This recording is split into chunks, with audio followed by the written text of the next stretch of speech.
Olá, colegas de jornada na pedagogia sistêmica. Eu vim aqui hoje compartilhar com vocês um pouco do meu olhar acerca do que muito se fala nas escolas sobre os clássicos, sobre o politicamente correto. Sei que num encontro que leva de 20 a 30 minutos, a gente não vai conseguir aprofundar tanto o conteúdo, mas quero deixar aqui algumas reflexões.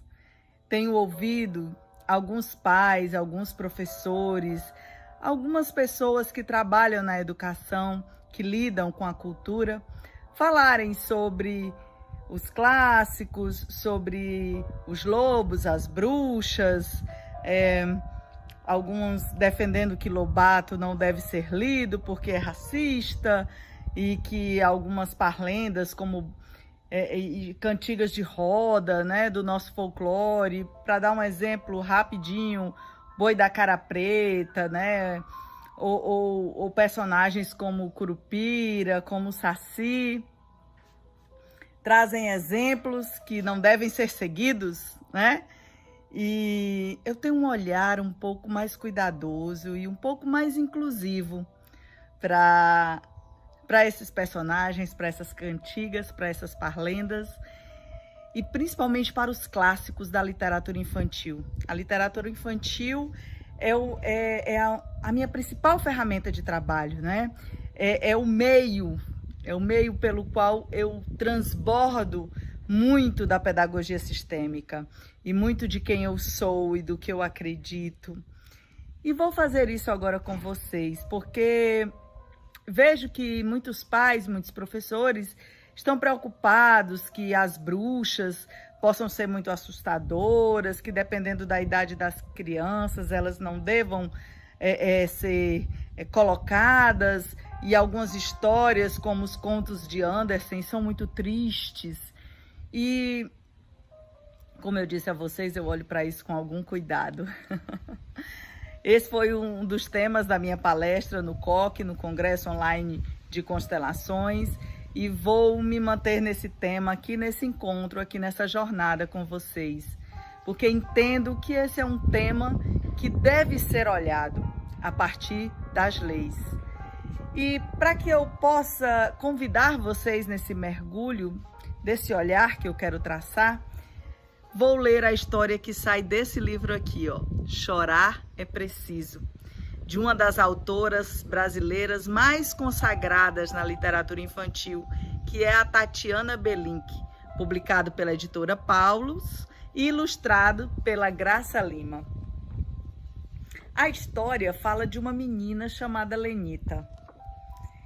Eu vou contar para vocês e depois a gente vai fazendo um mergulho sobre algumas questões, né? Claro que eu não vou conseguir levantar todos os pontos aqui, mas quero deixar alguns a convite para que uma reflexão seja feita.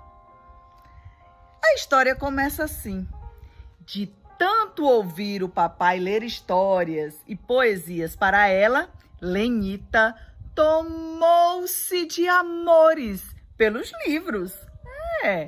Tão cheios de emoções, alegrias, tristezas, de medos, torcidas, surpresas.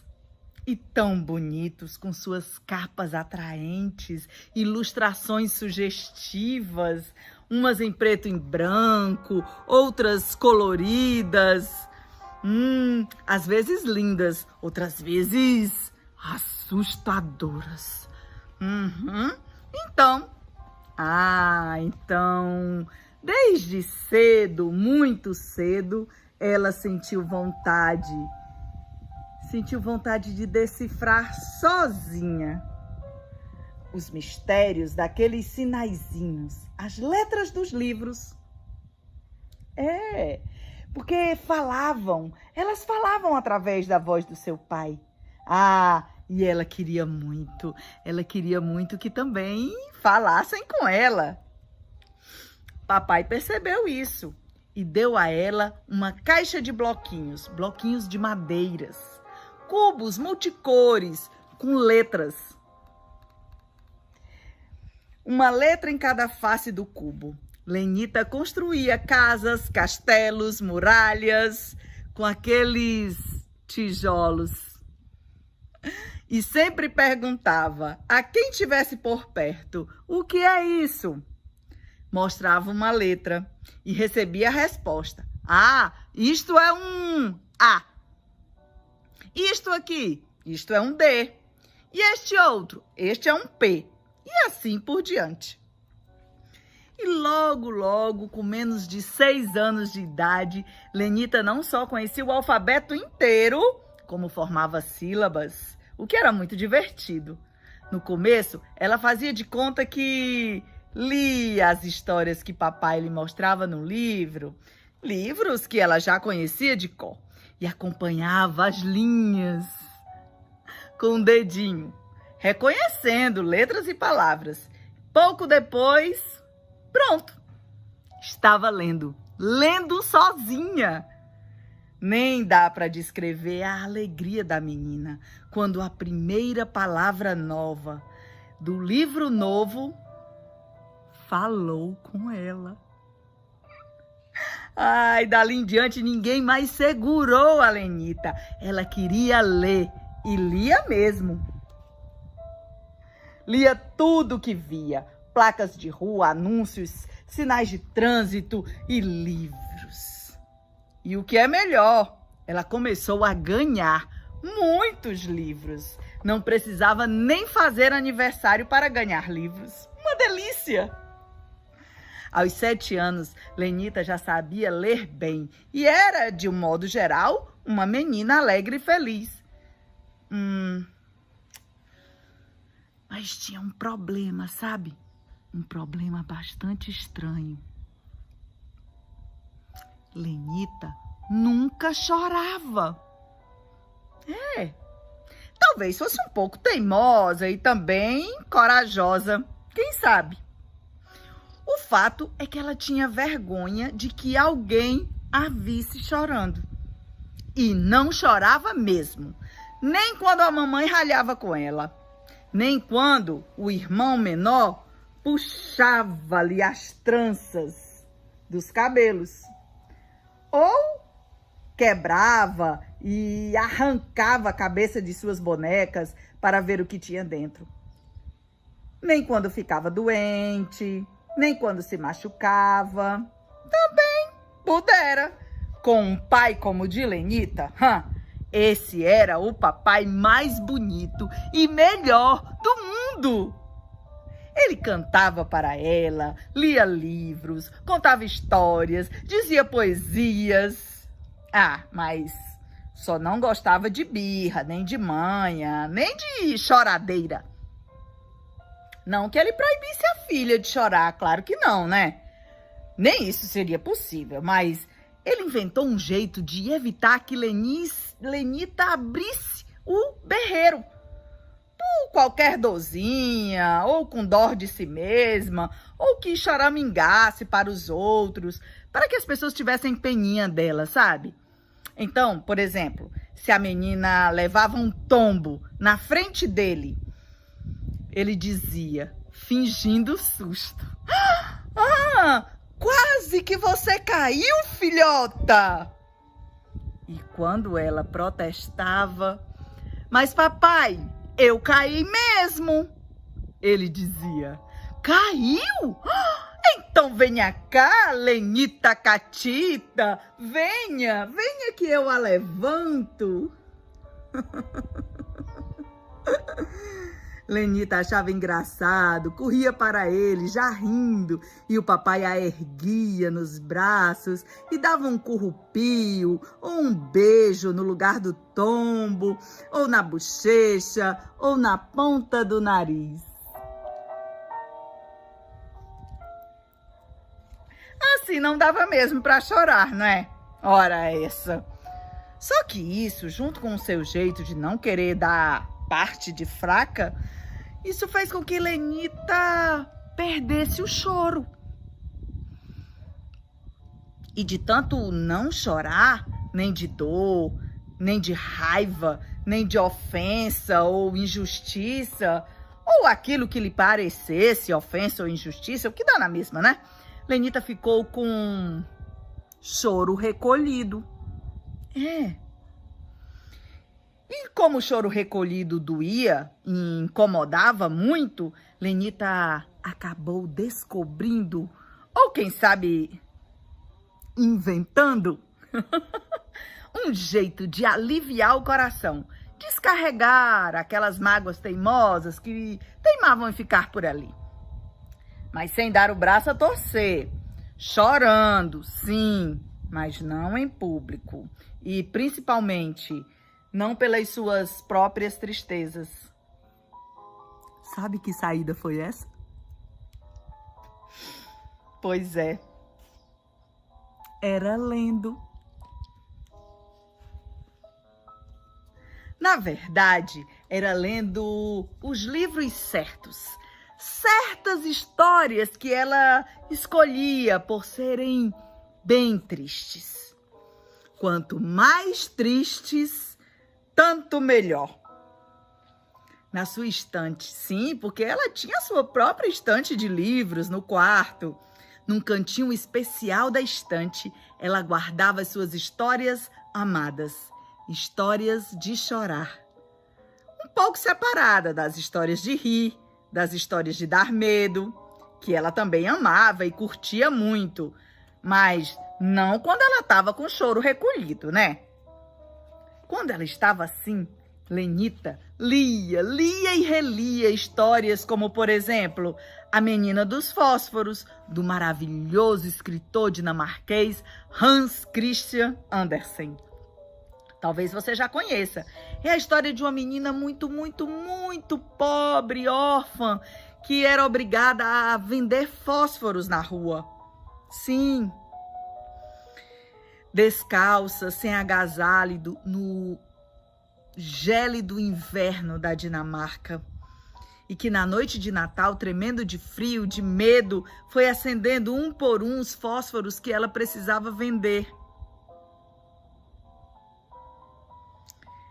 Tentando aquecer as mãozinhas roxas e enregeladas. Então veio um anjo e a leva para o céu, junto da sua mãezinha.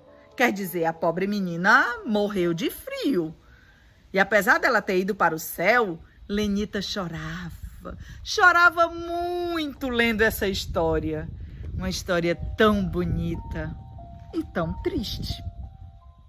Quando ela estava assim, Lenita também lia e relia histórias que falavam do mesmo escritor, Andersen, que falavam sobre uma sereia, uma pequena sereia que se apaixonou por um príncipe, que ela salvara de um naufrágio e o levara à terra firme.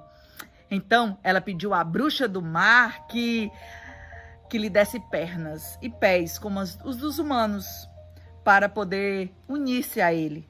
Em troca disso, ela aceitou que cada passo que desse na terra lhe doeria como se picasse em facas e pregos pontiagudos. Sim. E mais ainda, não vou contar essa história poética e comovente aqui, inteira. Você poderá lê-la um dia, se é que não já leu. Ah, essa é uma boa história para fazer chorar. História de chorar, como gostava de chamar Lenita. Mas o livro de chorar predileto dela era uma história em versos, do grande poeta russo Alexandre Pushkin. A história da ursa parda, da grande ursa mãe, que saiu um dia risonho de sol para passear com os teus filhinhos, 3 filhotes ursinhos. Foi quando apareceu um caçador e... não dá para contar aqui. Essa história é muito linda e muito triste. Só lendo e chorando bastante. Porque chorar é preciso e até gostoso. É melhor treinar o choro por causa de uma história triste, de faz de conta, do que ter que chorar por tristezas de verdade, da vida real, não é? Mas mesmo que aconteça, como de fato acontece às vezes, uma tristeza de verdade, o melhor não é ficar com choro recolhido, que nem a Lenita. Se a gente tem necessidade de chorar, é bom chorar mesmo. Como é bom rir na hora de rir. Porque, como disse o sábio rei Salomão na Bíblia, tudo tem seu tempo oportuno. Tempo de chorar, tempo de rir, tempo de ler livros bonitos. Seja de chorar, de rir, de ter medo, porque um bom livro, um bom livro é um fiel companheiro de todas as horas. E essa bela história entrou por uma porta e saiu pela outra. E quem quiser, que conte outra. Gente, por que eu escolhi essa história? Porque essa história fala da importância que tem as histórias.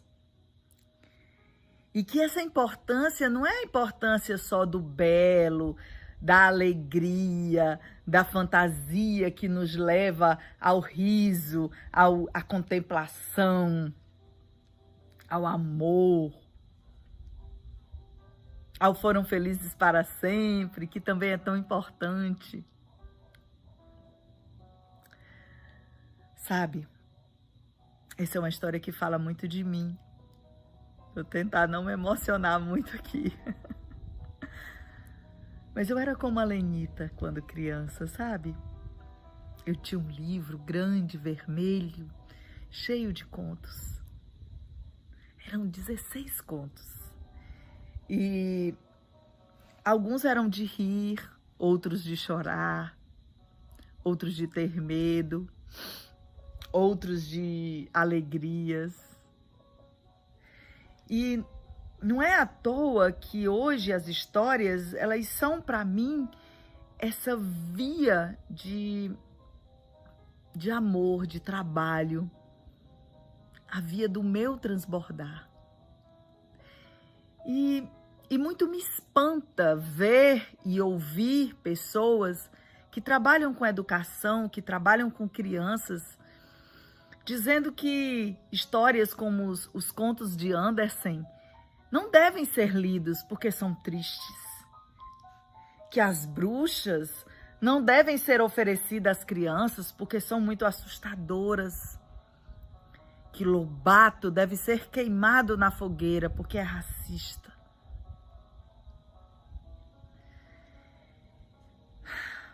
As pessoas esquecem de tirar as histórias do seu contexto, do lugar, da época de onde elas vieram, do tempo em que elas foram escritas, e do que se pensava e do que se fazia naquele tempo, e o que era natural para as pessoas daquele tempo, que hoje, ainda bem, nós evoluímos, mudamos, aprendemos e já deixou de ser natural aquilo que gerava dor no outro.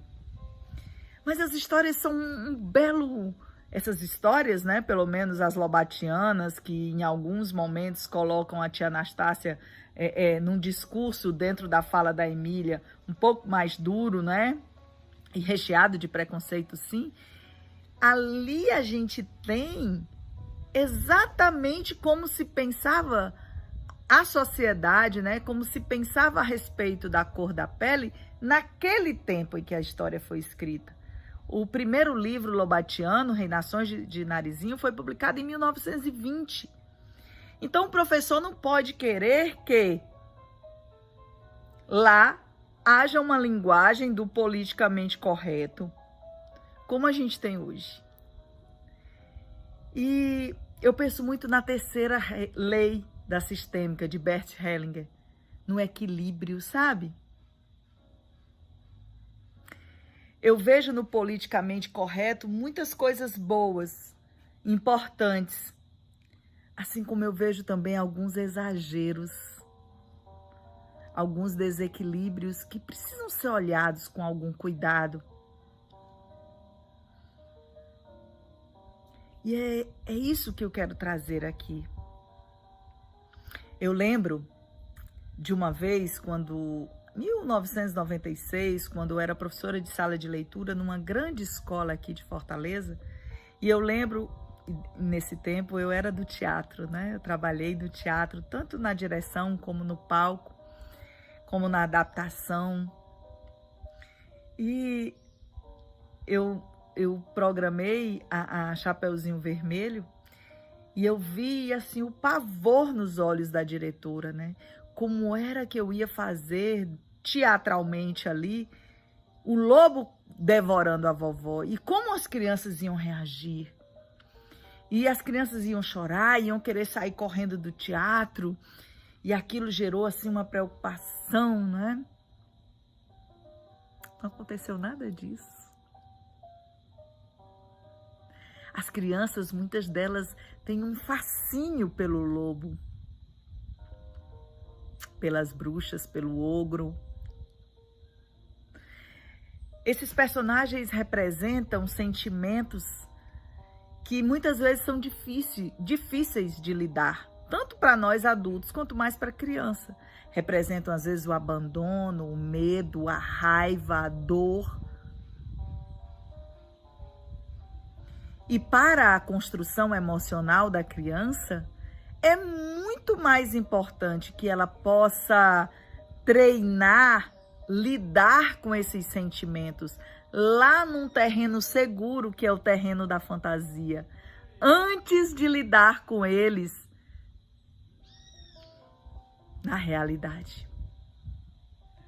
Existem muitos estudos que falam e provam que quando a criança tem contato com essas histórias que trazem esses sentimentos que para nós adultos são sentimentos mais difíceis, crianças que conseguiram lidar com a raiva, com o abandono de João e Maria na floresta, com o medo da Branca de Neve, com a preocupação, né, em que a madrasta possa vir e acabar com a vida dela. Crianças que conseguiram lidar com esses sentimentos através do mundo da fantasia, do faz de conta. Quando elas entram em contato com esses sentimentos já adultas ou adolescentes ou jovens, elas lidam de uma maneira mais equilibrada, porque houve esse treino antes. Compreende? E quando uma criança pede a você que conte outra vez a mesma história, conta. Principalmente as crianças menores vão sentir a necessidade de muitas vezes ouvirem novamente a mesma história. E se você esquecer alguma parte, ela vai te corrigir. Porque não é que ela não sabe a história de cor já, de tanto que ela ouviu. Não é isso.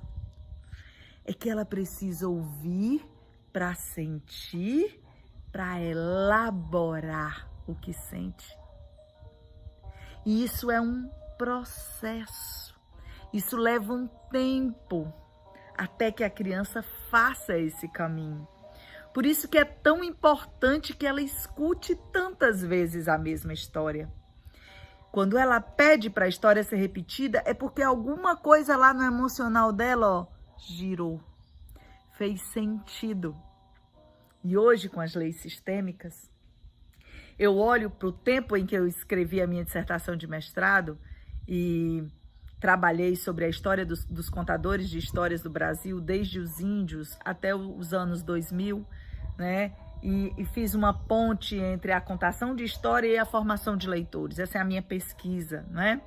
Eu defendi essa pesquisa em 2004, já tem um tempo, né? E eu lembro, né, de pesquisar a história desses contos, como os clássicos, Chapeuzinho Vermelho, Bela Adormecida, O Gato de Botas, A Bela Adormecida. a Branca de Neve.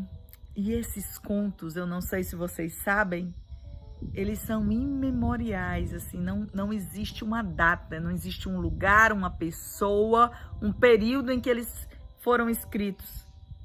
Eles foram encontrados espalhados em vários continentes, tanto pela Europa, ali na Alemanha, né, na França, como lá no Oriente também, lá na Ásia.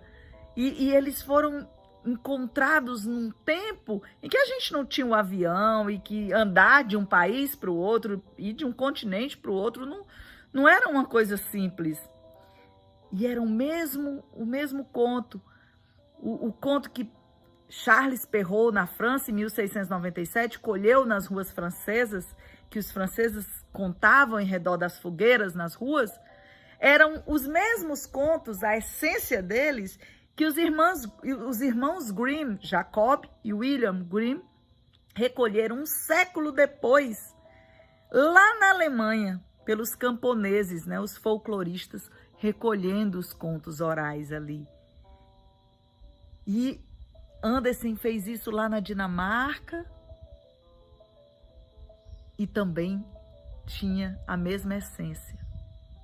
Hoje, dentro da sistêmica, quando a gente estuda o campo morfogenético, assim, depois disso, né, assim é que eu vim fazer a ligação.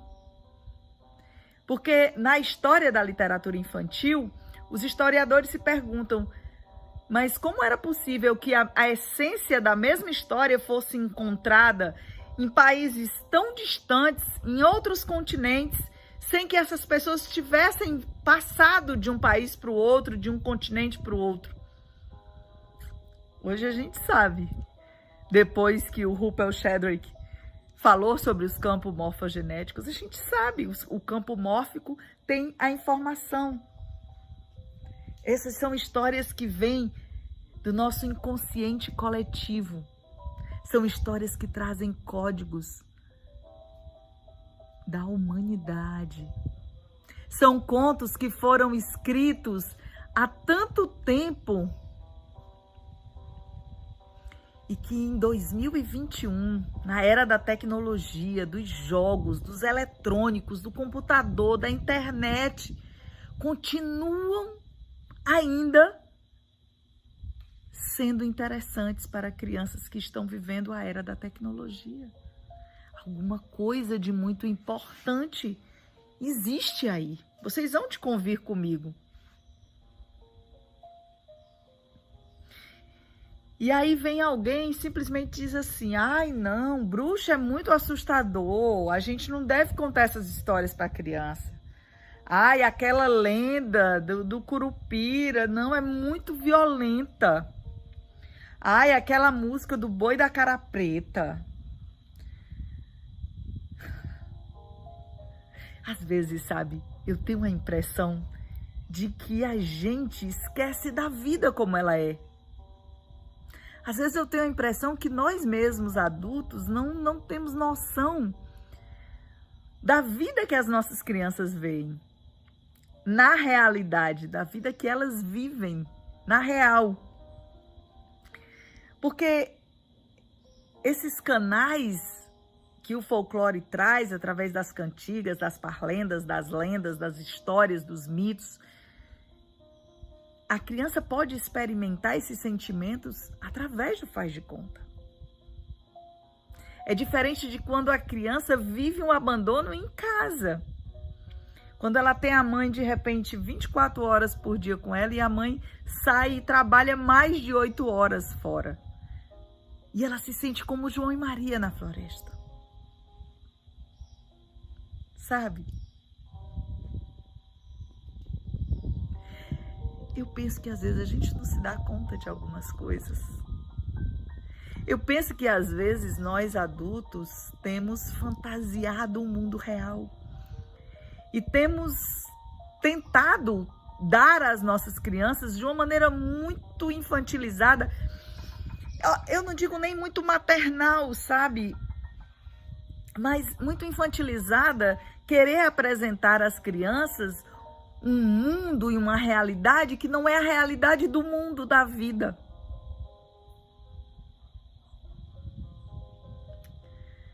O que que a gente mais vê na escola? Crianças com destinos tão difíceis. Na sistêmica, nós somos ensinados que se a gente sentir pena, a gente vai enfraquecer ainda mais aquela criança a lidar com seu próprio destino. A gente aprende que não deve julgar os pais, a família, porque aquele é o destino daquela criança. Ela é feita, 100% feita, daquele sistema, aqueles pais. Mas aí a gente olha para os contos e diz, não, mas é muito violento. Não, mas a bruxa, a criança vai ficar apavorada. E eu olho para aquilo e digo assim, meu Deus, mas onde é que está a coerência disso? Para onde as pessoas estão olhando quando elas dizem isso? A Lenita, aqui da história, ela vive uma experiência muito interessante. Você vê que o pai, ele não é aquele pai que vai dizer assim, engole choro, menina. Pare de chorar. Não é. Ele é o pai que vai olhar para a menina e dizer, você caiu? Ai, meu Deus, deixa eu te levantar, deixa eu te dar um beijo, Lenita, Catita. E ele faz aquela brincadeira, mas apesar disso, há uma repercussão na Lenita. Porque ela vai entender que chorar não é uma coisa boa, não agrada ao pai. Mesmo que isso esteja sendo feito de uma maneira mais leve, mais engraçada. Tem uma marca lá, provavelmente ela veio com uma questão na transgeracionalidade dela, que lida com o sofrimento, no sentido de dizer, eu preciso ser forte, né? Na história ela diz, Lenita não gostava de dar parte de fraca. E aí, quando o pai faz isso, de dizer que ela quase caiu, ela tendo caído, que não doeu muito, que ele vai dar um beijo e que vai passar e que tá tudo certo, e ele não deixa ela mergulhar nessa dor, achando que tá educando, achando que tá protegendo, o que ele tá fazendo? Ele tá confirmando esse trauma. E aí a Lenita vai fazer o quê? Vai fazer um quadro de choro recolhido. Choro recolhido, para nós, pode ser entendido também como sentimentos engarrafados. Sentimentos que a gente não deu vazão quando precisava dar vazão. Que por algum momento alguém muito importante para a gente olhou e disse, não olha para isso, deixa para lá. E aí lá na frente na vida, quando alguma coisa acontecer e que mexer com a gente, qual o registro que a gente traz? Deixa para lá. Só que esse lá não é longe, é dentro. Muitas pessoas guardam esses sentimentos num quartinho escuro da mente, da memória. E um dia esse quartinho, ele enche de tanta coisa que explode. E aí vem as nossas reações. Não são ações, são reações. Sorte da Lenita ter os contos. Sorte da Lenita ter entendido que dentre aqueles contos existiam as histórias de chorar. E de vez em quando ela podia esvaziar esse quarto e chorar, chorar. Lendo a história da mamãe ursa, lendo a história da pequena sereia, lendo a história da menina dos fósforos, lendo contos tristes. Ali ela conseguia dar vazão a um sentimento que ela não conseguia expressar publicamente. Ela fazia isso sozinha dentro do seu quarto, rodeada dos seus livros, das histórias de fazer chorar.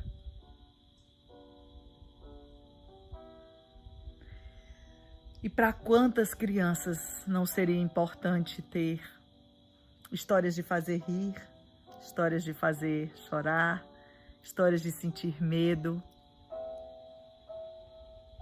Por que que a gente quer proteger as crianças de viver o que é a vida?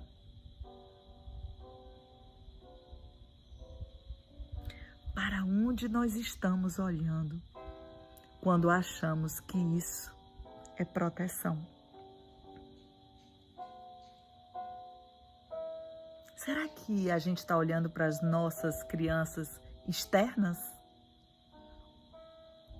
ou internas?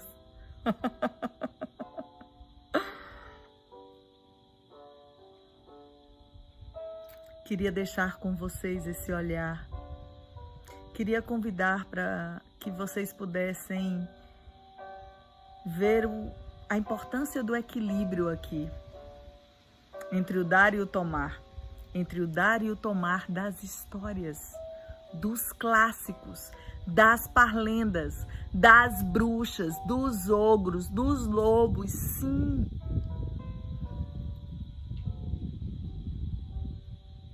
O que é que eles dão? E o que é que as crianças tomam? Ai, Sani, mas eu contei uma história dessa, a minha filha ficou depois com medo de lobo, achando que ia ter lobo no quarto. Gente, normal. Algumas crianças tomam a história com tanta veracidade que às vezes isso acontece mesmo. De vez em quando eu quero chorar, viu? Esse é um assunto que mexe muito comigo, sabe? É um assunto que me move muito. E é por isso que eu escolhi trazê-lo aqui para vocês, para que vocês pudessem olhar para ele, para que vocês repensassem algumas dessas afirmações, alguns desses medos que a gente vê nos olhos dos professores, dos coordenadores, dos supervisores, dos pais.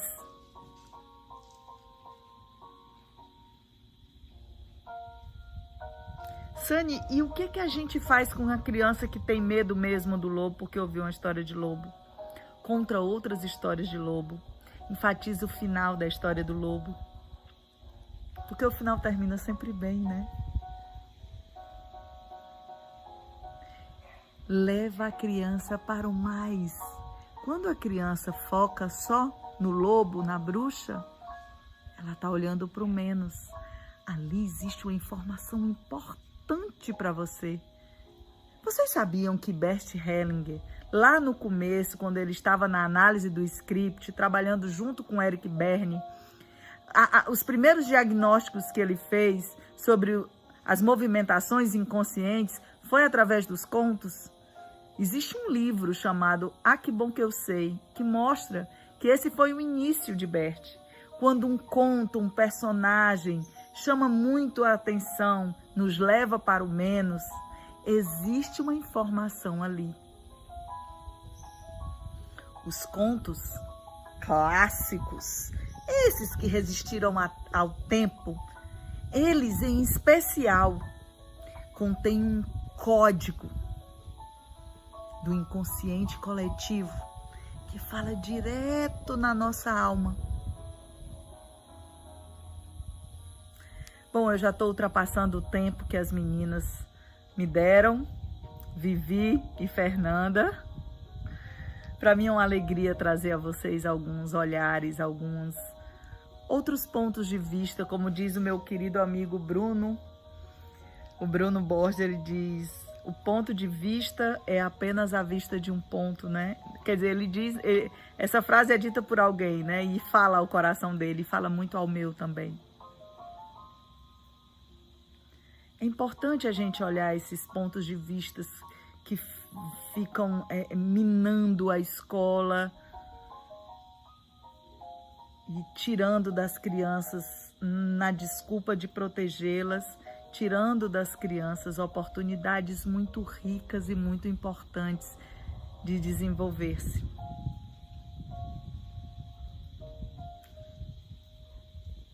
Que alegria estar aqui com vocês, que alegria poder partilhar um pouquinho As histórias, a literatura infantil, os contos, a formação de leitores são a minha pesquisa, a minha vida.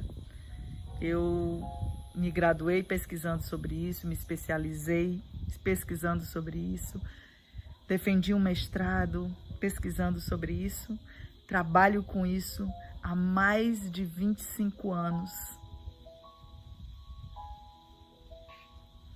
Então eu não estou falando para vocês aqui de um ponto de vista amador, de simpatia. Eu estou falando para vocês de pesquisas. Por trás do meu discurso existem um grande número de autores e de obras e de estudos. Esse é o meu convite.